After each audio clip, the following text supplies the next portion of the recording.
मार्गशीर्ष महिन्यात करावी स्वामींची ही सेवा, अशक्य ही शक्य करतील स्वामी. हिंदू धर्मात प्रत्येक महिन्याला विशेष महत्त्व आहे. कार्तिक महिन्यानंतर येणारा मार्गशीर्ष महिना हा पवित्र महिना मानला जातो. मार्गशीर्ष महिन्यातील गुरुवारला विशेष महत्त्व आहे. या महिन्यात गुरुवारी महालक्ष्मीचं व्रत केलं जातं. त्यासोबतच मार्गशीर्ष महिन्यात श्री स्वामी समर्थांची सेवा केल्याने अशक्यही शक्य करतील स्वामी याची प्रचिती येते. स्वामी भक्त अनेक प्रकारे स्वामींची सेवा निरंतर करत असतो. पण मार्गशीर्ष महिन्यात महालक्ष्मीचे गुरुवारचे व्रतासोबत तुम्ही स्वामींचं व्रतही करू शकता. चला जाणून घेऊयात स्वामी समर्थ व्रताबद्दल. पंचांगानुसार 13 डिसेंबरपासून मार्गशीर्ष महिना सुरुवात होणार आहे. तर 11 जानेवारीला संध्याकाळी 5:27 राहणार आहे. मार्गशीर्ष महिन्यातील गुरुवारी महालक्ष्मी व्रतासोबत तुम्ही श्री स्वामी समर्थ यांचे 11 गुरुवार व्रत करू शकता. या व्रताबद्दल अनेक स्वामी भक्तांना माहिती आहे. जर तुम्हालाही याबद्दल माहिती नसेल तर स्वामींची या सेवेबद्दल आज आपण सविस्तर बोलणार आहोत. बरेच जण आपल्या मनातील इच्छा पूर्ण करण्यासाठी मार्गशीर्ष महिन्यातील 11 गुरुवारचे व्रत स्वामी सेवेमध्ये करतात. शिवाय हे व्रत केल्याने आयुष्यात कोणत्याही अडचणी येऊ नये यासाठीही केलं जातं. कामात यश आणि प्रगतीसाठी स्वामींचं हे व्रत अनेक भक्त करतात. तुम्हालाही स्वामी समर्थांचे 11 गुरुवारचे व्रत करायचे असेल तर पूजेची मांडणी कशी करायची ते पाहूया. हे व्रत करताना स्वामींवर अखंड श्रद्धा आणि विश्वास असावा. हे व्रत मार्गशीर्ष महिन्यातील पहिल्या गुरुवारपासून सुरू करावे.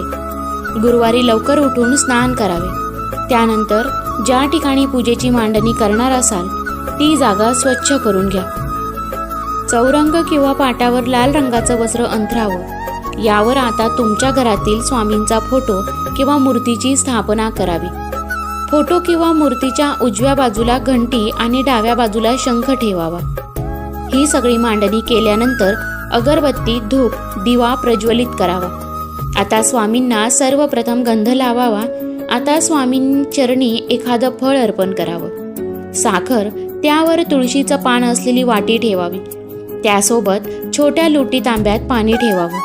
आता जिथे घंटी ठेवली आहे त्याच्यासमोर तुमच्या घरातील जपाची माळ ठेवा. त्यानंतर स्वामींच्या फोटो किंवा मूर्तीला हार घाला. तुम्ही मिठाईचा प्रसादही दाखवा. जर तुमच्या घरात स्वामी समर्थांचं गुरुचरित्र सारामृत पोथी असेल तर ही पोथी पूजा मांडणीसोबत ठेवा. ही मांडणी करताना मनात फक्त स्वामींचं नाव जपा. इतर कुठलाही विचार मनात येऊ देऊ नका. स्वामी सेवेचे व्रत संकल्प घ्या. हे व्रत करण्यापूर्वी 11 गुरुवारचा व्रताचा संकल्प घ्यावा. त्यासाठी एक ताट घ्या आणि एका ग्लास पाण्यात घ्या. या ग्लासमध्ये चमचा ठेवा. या पाण्यात एक फूल टाकावं. आता व्रताचा संकल्प घेताना चमच्याने थोडंसं पाणी उजव्या हातात घ्या. आता व्रताचा संकल्प घेताना चमच्याने थोडंसं पाणी उजव्या हातात घ्या. ते फूल सुद्धा हातात घेऊन तुमची जी इच्छा आहे ती पूर्ण करण्यासाठी तुम्ही स्वामींचं 11 गुरुवारचं व्रत करत आहात असा संकल्प घ्या. आता ते पाणी ताटात सोडावं. या सगळ्यानंतर तुम्हाला 11 वेळा श्री स्वामी समर्थ महाराजांचा जप करायचा आहे. त्याबरोबर 11 वेळा तारक मंत्राचा जप सुद्धा करायचा आहे. त्यानंतर सारामृत पोथी वाचा. पोथी वाचन झाल्यानंतर आरती करावी. नंतर प्रसादाचं वाटण करावं.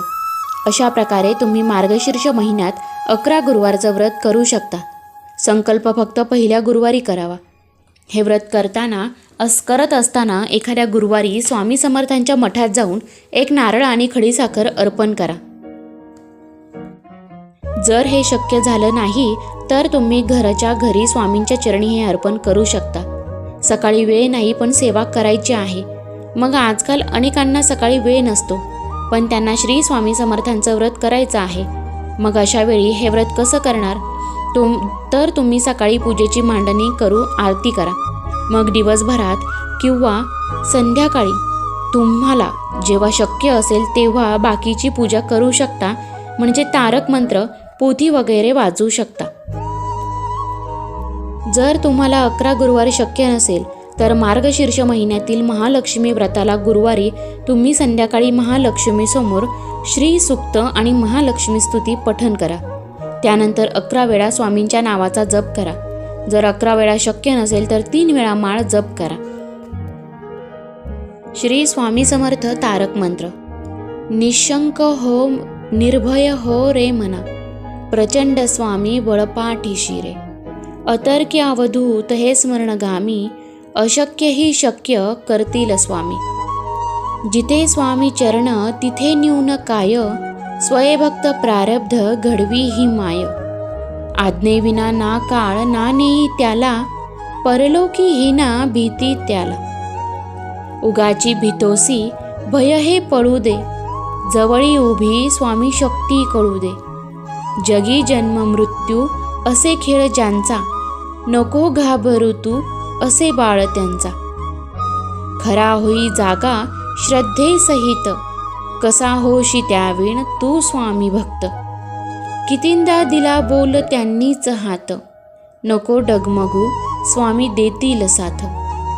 विभूती नमन नाम ध्यानादी तीर्थ, स्वामीच या पंच प्राणामृतात. हे तीर्थ घे आठविरे प्रचिती, न सोडी कदा स्वामी जा घेई हाती. तर मित्रांनो बघा किती सुंदर असा महाराजांनी तारक मंत्र आपल्यासाठी दिलेला आहे. तर ही जी सेवा आहे ही मार्गशीर्ष महिन्यामध्ये नक्की करा. आणि जर तुमची काही इच्छा असेल आणि जर ती पूर्ण झाली तर मला कमेंट करून नक्की कळवा.